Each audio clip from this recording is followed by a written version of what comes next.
নমস্কার বন্ধুরা, অপুর রান্নাবাটি চ্যানেলে আপনাদের স্বাগতম। আমি এসে গেছি আজকে শ্রী শ্রী গণপতায় নমঃ মহাপ্রসাদ। গণপতির যে প্রসাদটা ভালোবাসে মোদক, সেই মোদক নিয়ে কীভাবে বানিয়ে নিচ্ছি দেখে নিন। প্রথমে একটা কড়াই নিয়ে নিয়েছি, তাতে নারকেলের কুড়া নিয়ে নিয়েছি। আমি ইন্ডাকশানে ননস্টিক কড়াইতে করাচ্ছি, এটা আমার ঠাকুরের বাসন, তার মধ্যে করছি বন্ধুরা। দেখুন, যেহেতু আমরা ছোট করে গণপতি বাপ্পাকে বাড়িতে নিয়ে আসি, তার পূজা আরাধনা করি, তাই তার প্রসাদ আমি প্রত্যেক বছরই বানাই। দিয়ে নারকেল কুড়াতে আমি 3 চামচ মতো আখের গুড় দিয়ে দিয়েছি, ভালো করে নাড়াচাড়া করে মাখিয়ে নেব। দেখুন, একটা নাড়ুর মতোই টেস্টার আমি তৈরি করে নেব। দেখুন, নাড়ু যেমন খুব কড়া পাক দিতে হয় সেরকম দেওয়ার প্রয়োজন নেই। আমি একটু এলাচের দানা খুলে বার করে নিয়েছি, নিয়ে দিয়ে দিলাম 3-4টে মতো, দিয়ে ভালো করে নাড়াচাড়া করে নিচ্ছি।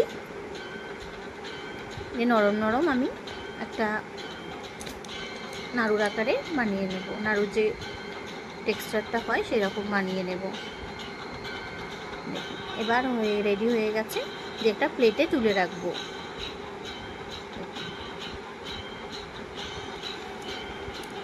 বন্ধুরা, আমার পুজোর বাসন যে অত্যাধিক আছে তা নয়, আমি যেটুকু আছে সেটুকুই দিয়ে আপনাদের করে দেখাচ্ছি।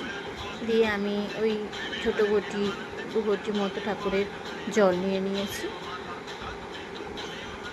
জলটা খুব গরম করতে দেব, ফুটন্ত হতে দেব। দিয়ে তখন আমি 2 কাপ মতো দিয়ে দেব হচ্ছে চালের গুঁড়ো, আর দিয়ে দেব সন্দক লবণ 1 চামচ, দিয়ে ভালো করে নাড়াচাড়া করে একদম একটা ডোয়ের জন্য পারফেক্ট বানিয়ে নেব, ভালো করে মাখিয়ে নেব। দেখুন দেখুন,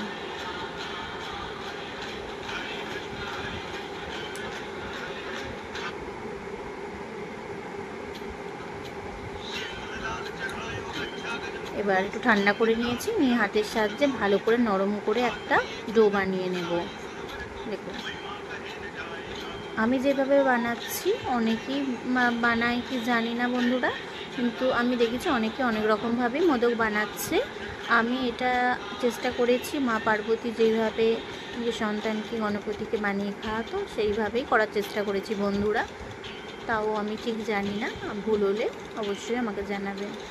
দেখুন, আমি এবার একটা মোল্ড নিয়ে নিয়েছি মোদকের, তার মধ্যে ঘি লাগিয়ে নিচ্ছি, নিয়ে আমি একটু সলিড করে ভিতরে দিয়ে ভিতরটা চামচের সাহায্যে একটুখানি গোল করে নিয়ে তার ভিতরে আমি এই পুরটা দিয়ে পিছনটা সিল করে দিচ্ছি।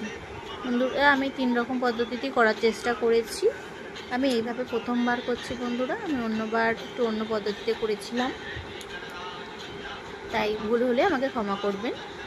আর দেখুন বন্ধুরা, আমার ভিডিও যদি আপনাদের ভালো লেগে থাকে, লাইক কমেন্ট শেয়ার করবেন। ফেসবুক থেকে দেখলে ফলো করবেন, ইউটিউব থেকে দেখলে সাবস্ক্রাইব করবেন। এই দেখুন, এইভাবে রেডি করে নিচ্ছি। এবার একটা বানিয়েছি ছোট ছোট করে পূর্বতে থাকি, আর সাইড থেকে চেপে চেপে দিয়ে মাঝখানটা গর্ত করে তার মধ্যে পুরটা ভরে দিয়ে আর একবার সিল করে দিচ্ছি। এটা একরকমভাবে করেছি। দিয়ে একটা শেপ তৈরি করে নেব। আসলে পদ্ধতিটা ঠিক পুলি পিঠে টাইপেরই, খালি মোদকের শেপটার জন্য একটু অন্যরকম। দেখুন, রেডি করে নিয়েছি। 2 রকমভাবে দেখালাম, আর একভাবে দেখাবো। এবার আমি ছোট্ট ছোট্ট করে একটা করে ডো ভিতরে প্রেস করে করে দেব, এদিক ওদিক করে। দেখুন, দিয়ে চেপে চেপে দেব। দেখুন,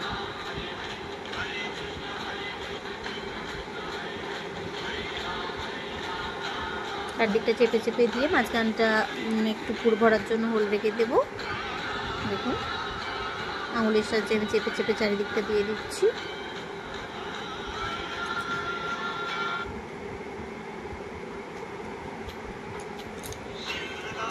এবার একটা পুরটা ভরে দিয়ে আবার সেরকমভাবে সিল করে নেব।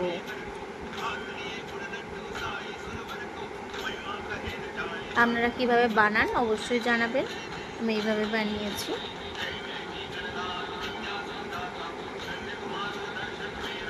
ভগবানকে যেইভাবেই বানিয়ে দেন না কেন, মন থেকে যদি বানিয়ে দেন সেটাই প্রভু আপ্যায়ন করে নেবে। দেখুন, ভক্তি করে দিলেই হবে।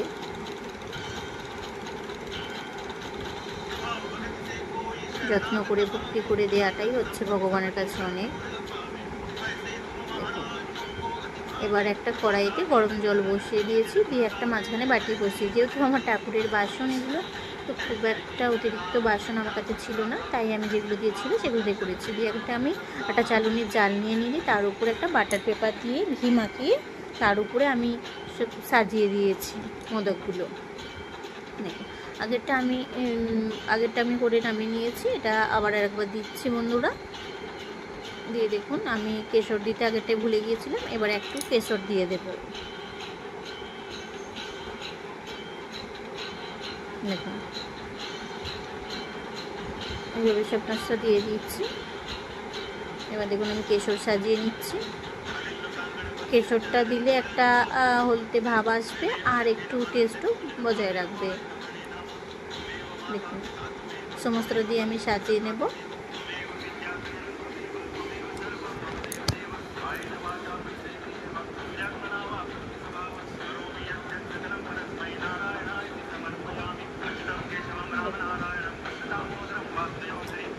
কেমন হয়েছে বন্ধুরা অবশ্যই জানাবেন। আমি এটা প্রথমবারই করলাম এইভাবে।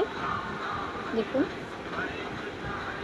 সমস্তটা কেশর সাজানো হয়ে গেছে। এবার আমি 15 মিনিটের জন্য ভাপাতে দিয়ে দেব ঢাকা দিয়ে। দেখুন, এবার 15 মিনিট পর আমি খুলে দেখছি রেডি হয়ে গেছে বন্ধুরা।